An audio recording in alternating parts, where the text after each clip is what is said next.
ከሰው ልጆች ጋር በርካታ ክፍለ ዘመናትን የተሻገረው የሚዲያ ስራ ከዘመኑ ጋር እየዘመነ ወቅቱ ያመጣቸውን ቴክኖሎጂዎች እየታጠቀ አሁን ላይ ከህግ አውጪ ከህግ አስፈጻሚና ህግ ተርጓሚ አካል ቀጥሎ አራተኛው የመንግስት አካል እስከ መሆንም ደርሷል። ሀገራትም በገነባቸው ሚዲያዎች ራሳቸውን ይገልጻሉ። እንግሊዝ በቢቢሲ፣ አሜሪካ በሲኤንኤን፣ ኳታርና የአረቡ ዓለም ሀገራት በአልጄዚራ ትርክታቸውን ያስረጻሉ።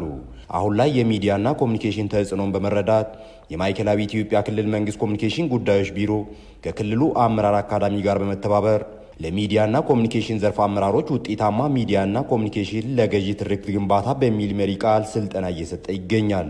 በሀገሪቱም ሆነ በክልሉ እየተከናወኑ ያሉ ለውጦችን የሚመጥን የሚዲያና ኮሚኒኬሽን ስራዎችን መስራት ይገባል ያሉት በብልጽግና ፓርቲ የማዕከላዊ ኢትዮጵያ ክልል ቅርንጫፍ ጽሕፈት ቤት ኃላፊ ዶክተር ዲላ ሞቶሬ ተግባሩ ስኬታማ እንዲሆን መረጃን በወቅቱና በኃላፊነት መንፈስ ተደራሽ ማድረግ ይገባል ብለዋል። አሁን ባለንበት የመረጃ መረብ ዘመን የሚዲያ ጥቅምና ጉዳት የሚወሰነው እንዳጠቃቀማችን በመሆኑ ይህ ዘርፍ ማለትም የኮሚኒኬሽን ኢንዱስትሪ አመራር በየጊዜ እያደገ የመጣውን የሚዲያ አስተዳደርና አጠቃቀም ስርዓት ዘመኑ በሚጠይቀውና ዘመኑን በዋጀ መልኩ ማስተዳደርና መጠቀም የዚህ አመራር ኃላፊነት ነው። በየደረጃ ያለው የሚዲያ አመራርና ባለሙያዎች የምንቀርጸው አጀንዳና የምናስተላልፈው መልእክት ለሕዝባችን ዘላቂ ሰላምና እሴት እንዲሁም ለሀገረ መንግስትና ለብሔረ መንግስት ግንባታችን ተደማሪ አቅም የሚፈጥሩ እና የሀገራችን ብሔራዊ ጥቅም የሚያስቀድምና የሚያስጠብቅ መሆንም ይኖርበታል። በፍጥነት እየተለዋወጠ በሚገኝ ዓለም አቀፍ ምህዳር ውስጥ የሚዲያና ኮሚኒኬሽን አመራሮች አዳዲስ እይታዎችን በመረዳት መስራት እንዳለባቸውም ዶክተር ዲላሞ አስገንዝበዋል። ጽንፈኞች ለክፉ ዓላማቸው የሚያበረክቱት የውሸት መረጃ በማጋለጥና እውነትን ለሕዝቡ በማሳወቅ ካለፈው ተምረን የተሻለ ነገን መገንባት የኛ የሚዲያ አመራሮች ኃላፊነት ነው። ስልጠናው ነጠላ ትርክትን የሚያርምና በገዢ አስተሳሰብ ላይ የሚያተኩር መሆኑን የተናገሩት የማዕከላዊ ኢትዮጵያ ክልል መንግስት ኮሚኒኬሽን ጉዳዮች ቢሮ ኃላፊ አቶ ዘሪሁን ይሼቱ አስተሳሳሪና ገዢ ትርክትን ለመገንባት ደግሞ የሚዲያና ኮሚኒኬሽን ዘርፍ ትልቅ አቅም መሆኑን ገልጸዋል።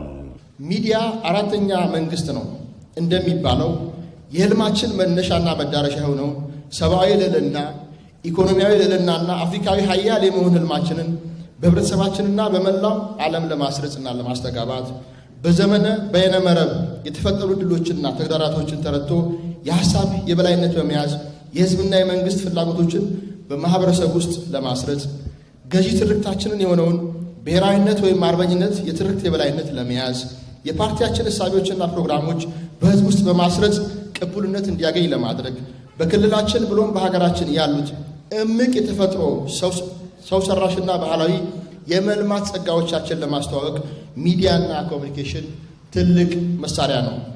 የማዕከላዊ ኢትዮጵያ ክልል አመራር አካዳሚ ለስልጠናው በቂ ዝግጅት ማድረጉን የገለጹት ደግሞ የአካዳሚው ዋና ዳይሬክተር አቶ ተስፋዬ ብላቴ ናቸው። አካዳሚያችን ለሁለንተናዊ ብልጽግና የሚተጉ መሪዎችን የማፍራት ተልዕኮን ለማሳካት ከክልል እስከ ወረዳና ከተማ አስተዳደር ያሉ የሚዲያና የኮሚኒኬሽን መሪዎችን ማሰልጠን እጅግ አስፈላጊና ወቅታዊ መሆኑን በመገንዘብ ይህ ስልጠና አዘጋጅተናል። ትላንትን ዛሬንና ነገን የሚያስተሳስር የሚዲያና ኮሚኒኬሽን ስራ መስራት በትውልድ መካከል ትስስርና ቅርርብን ይፈጥራል ያሉት ስልጠናውን የሰጡት በብልጽግና ፓርቲ የውጭና የህዝብ ግንኙነት ዘርፍ ኃላፊ ዶክተር ቢቂላ ሁሪሳ በአረንጓዴ አሻራ ከተረጅነት ለመላቀቅ የኢኮኖሚ ሉዓላዊነትን ለማረጋገጥ የትውልድ የዘመናት ጥያቄ የሆነው የባህር በር ጥያቄ ላይ የጋራ ገዢ አስተሳሰብን በማስረጽ ረገድ ሚዲያው ትልቅ ድርሻ እንዳለው ገልጸዋል። በኢትዮጵያ መካከል መቀራረብን፣ ወንድማማችነትን፣ እህትማማችነትን የሚገነባ ትርክት ያስፈልጋል።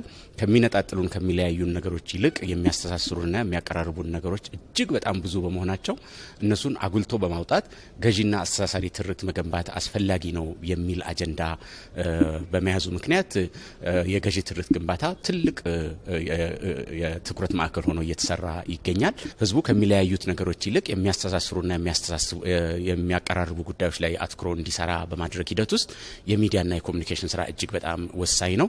ስለዚህ የሚዲያና የኮሚኒኬሽን ስራ ትናንትን ዛሬንና ነገን ያስተሳስራል ማለት ነው። ስለዚህ ከትናንት እዳ ሳይሆን ምንዳም አለ። አድዋ የጋራ ታሪካችን ነው። ቅኝ ግዛት ያልተገዛች ጠንካራ ሀገር እንድትኖረን የተደረገበት የኢትዮጵያውያን የጋራ ተጋድሎ ነው።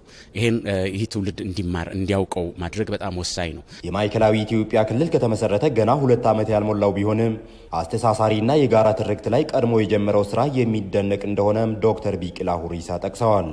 ኢትዮጵያ ትናንትም ዛሬም ነገም ጠንካራ የህዝብ ትስስር ያላት ወዳጅነት፣ ወንድማማችና ትስስር ያላት ሀገር ለመገንባት በሚደረገው ጥረት ውስጥ እንደ ማዕከላዊ ኢትዮጵያ የድርሻችንን መወጣት አለብን የሚል ተነሳሽነት በመምጣቱ ይህንን በጣም ማድነቅ እፈልጋለሁ፣ ማመስገን እፈልጋለሁ።